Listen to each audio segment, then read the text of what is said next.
പശ്ചിമേഷ്യ ഒരേ സമയം സമാധാന ചർച്ചകളുടെയും കടുത്ത സൈനിക സംഘർഷങ്ങളുടെയും വേദിയിലേക്ക് കടക്കുകയാണ്. സമാധാനത്തിനായുള്ള നയതന്ത്ര നീക്കങ്ങൾ ഒരു വശത്ത് നടക്കുമ്പോൾ തന്നെ മറുഭാഗത്ത് ഇറാന് നേരെ അമേരിക്ക ശക്തമായ വ്യോമാക്രമണം ആരംഭിച്ചിരിക്കുകയാണ്. ഈ യുദ്ധ സാഹചര്യങ്ങൾക്കിടയിലും ഇറാൻ സംഘം നാളെ പാകിസ്ഥാനിലെത്തി നിർണായക ചർച്ചകൾ നടത്തും. ഒമാനും ഖത്തറും തമ്മിൽ സമാധാനത്തിനായി പ്രത്യേക ചർച്ചകൾ പൂർത്തിയാക്കി. സൈനികരുടെ മരണം അമേരിക്കൻ പ്രതിരോധ സെക്രട്ടറി പീറ്റ് ഹെക്സറ്റ് സ്ഥിരീകരിച്ചിട്ടുണ്ട്. അതിർത്തികളിൽ ആക്രമണങ്ങൾ തുടരുമ്പോഴും സമാധാനത്തിനായുള്ള നയതന്ത്ര വഴികൾ തേടുകയാണ് ഈ രാജ്യങ്ങൾ. മേഖലയിലെ സംഘർഷം ഏത് ദിശയിലേക്ക് നീങ്ങുമെന്നും വരാനിരിക്കുന്ന ചർച്ചകൾക്ക് സമാധാനത്തിന് വഴി തുറക്കുമോ എന്നുമാണ് ലോകം ആകാംക്ഷയോടെ ഉറ്റുനോക്കുന്നത്. ഈ ഇരട്ടമുഖമുള്ള രാഷ്ട്രീയ സാഹചര്യത്തിൽ വരും ദിവസങ്ങളിൽ പശ്ചിമേഷ്യക്ക് നിർണായകമായിരിക്കും. അതേസമയം ജോർദാനിൽ 2 അമേരിക്കൻ സൈനികർ കൊല്ലപ്പെട്ടതിന് പ്രതികാരമായാണ് പ്രസിഡന്റ് ട്രംപിന്റെ നിർദ്ദേശപ്രകാരം അമേരിക്കൻ സെൻട്രൽ കമാൻഡ് ആക്രമണം ശക്തമാക്കിയത്.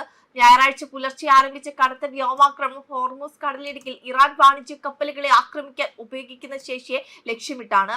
കൂടാതെ ജോർദാനിൽ ആക്രമണം നടത്തിയ ഇസ്ലാമിക് റവല്യൂഷണറി ഗാർഡ് കോറിന് കടുത്ത ശിക്ഷ നൽകുക എന്നതും ഇറാന്റെ ഭാഗമാണ്.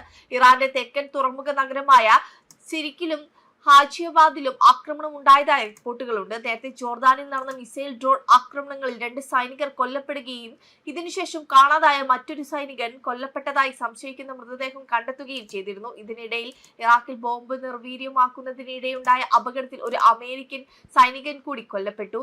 അതേസമയം ഹോർമൂസ് കടലിടുക്കിലൂടെ സുരക്ഷിതമല്ലാത്ത പാതയിലൂടെ സഞ്ചരിക്കാൻ ശ്രമിച്ച 4 കപ്പലുകൾ അപകടത്തിൽപ്പെട്ടതായി ഇറാൻ നാവികസേന അറിയിച്ചു. നാവിഗേഷൻ സംവിധാനങ്ങൾ ഓഫാക്കി സഞ്ചരിച്ച 2 കപ്പലുകൾ അപകടത്തിൽപ്പെടുകയും മറ്റു 2 കപ്പലുകൾ യാത്ര അവസാനിപ്പിക്കുകയും ചെയ്തു. കടലിടുക്കിന്റെ പൂർണ്ണ നിയന്ത്രണം തങ്ങൾക്കാണെന്നും അനുമതിയില്ലാതെ എണ്ണയോ വാതകമോ കടത്തിവിടില്ലെന്നും ഇറാൻ മുന്നറിയിപ്പ് നൽകി കഴിഞ്ഞു. ഫെബ്രുവരി 28-ന് മുൻ പരമോന്നത നേതാവ് ആയത്തുള്ള അലി ഖൊമേനിയുടെ വസതിക്ക് നേരെ നടന്ന ബോംബാക്രമണവും സുരക്ഷാ വീഴ്ചയുമാണെന്നും ഇത് ഇപ്പോഴും തുടരുന്നുണ്ടെന്നും ഇറാൻ വിദേശകാര്യമന്ത്രി സായിദ് അബ്ബാസ് അരാക്ചി വ്യക്തമാക്കിയിട്ടുണ്ട്.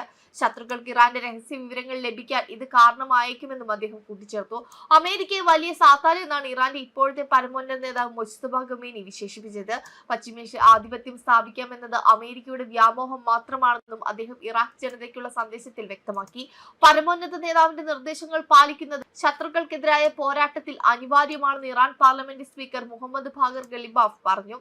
അമേരിക്കൻ ആക്രമണത്തിന് മറുപടിയായി കുവൈറ്റിൽ 2 US കേന്ദ്രങ്ങൾക്ക് നേരെ ഇറാൻ ഡ്രോൺ ആക്രമണം നടത്തിയിരുന്നു. ക്യാമ്പ് ഉദരയിലെ ആയുധപ്പുരയും അലി അൽ സലയും വ്യോമതാവളത്തിലെ റഡാർ സംവിധാനങ്ങൾക്കും നേരെയായിരുന്നു ആക്രമണം ഉണ്ടായത്. കുവൈറ്റിലെ വൈദ്യുതി ജല ശുദ്ധീകരണശാലയ്ക്ക് നേരെയും ആക്രമണം ഉണ്ടായി. പരിക്കേറ്റ പൗരന്മാരെ കുവൈറ്റ് പ്രധാനമന്ത്രി ഷെയ്ഖ് അഹമ്മദ് അബ്ദുള്ള അൽ അഹമ്മദ് അൽ ബഹാബ്, ആരോഗ്യമന്ത്രി അഹമ്മദ് അബ്ദുൽ വഹാബ് അൽ അബാദി എന്നിവർ ആശുപത്രിയിൽ സന്ദർശിച്ചിരുന്നു. വെബ് ഡെസ്ക് കർമ്മ ന്യൂസ്.